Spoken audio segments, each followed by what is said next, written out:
St James Park, Newcastle. Liverpool has not fully turned a corner and gotten back to its very best just yet, but this was another step firmly in the right direction.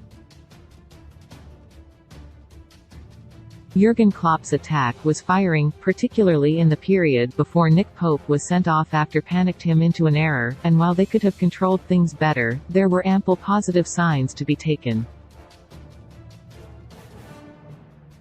Goals from and were enough to secure the 3 points as Liverpool continued their good form, following on from the victory over earlier in the week. Liverpool player ratings, winners and losers versus Newcastle as hopes realised and 3 excel. Here are the 3 moments picked out from the Reds' massively important victory at St James Park, that places them right back in the hunt for the top 4 spots.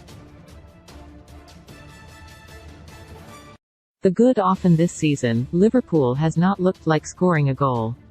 Only a few weeks ago against Chelsea, they could have been playing for hours before someone found the back of the net. On this occasion, though, it was a performance that oozed quality early on, with the link-up play of the starting front 3 really shining through against a team that simply does not concede frequently. Newcastle has only let in 15 goals in the so far this season, and 4 have now come against Liverpool. Eddie Howe's side has only lost twice, both times against the Reds. Núñez was excellent and Gakpo played the role of very well indeed, with reinvigorated alongside them. Encouragingly, Trent Alexander-Arnold was also exceptional. Every ball that he put into the box was magnificent, and he could easily have provided more assists than just the one sublime pass that was emphatically put into the net by Núñez. When returns, it will be interesting to see where the Uruguayan forward ends up playing, but for now, Núñez's best position is quite clearly off the left. With him darting inside from the flank and Alexander-Arnold finally finding his passing range on the opposite side, that exciting emerging partnership could be a real danger to and many more teams in the coming weeks. The bad: there were 2 big negatives. The first was that Núñez was injured and went off shortly afterwards, even if he probably would have been replaced with half an hour remaining and Firmino and in reserve anyway. Klopp provided an update on Núñez post-match but it did not sound particularly bad.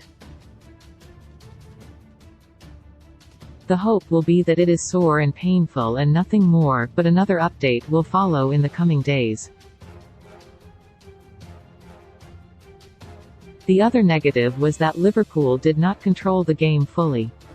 It is easier said than done away from home against Newcastle, even against 10 men, but the game at Anfield on Tuesday will be the big test of whether or not the Reds' midfield is capable of doing enough to propel them on a European run through the knockout phase. Just like Newcastle was a step up on, will be another steep increase in quality. The ugly wait for a goal quietly continues. The Portugal forward had a trio of chances to score near the end, with a header that he put wide of the post, the biggest of the lot. But ultimately, he could not cap off what would have been the perfect outing for Liverpool by ending a goal drought that is already in its 10th month.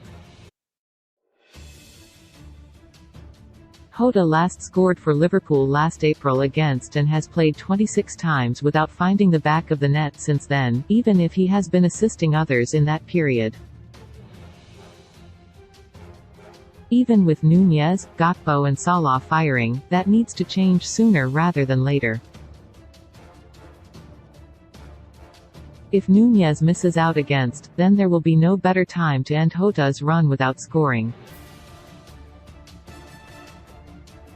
Hopefully, though, Núñez and Alexander-Arnold can further work on their promising partnership and start to flourish together at the perfect time. Best Liverpool playmaker is ready to ignite as helps send warning.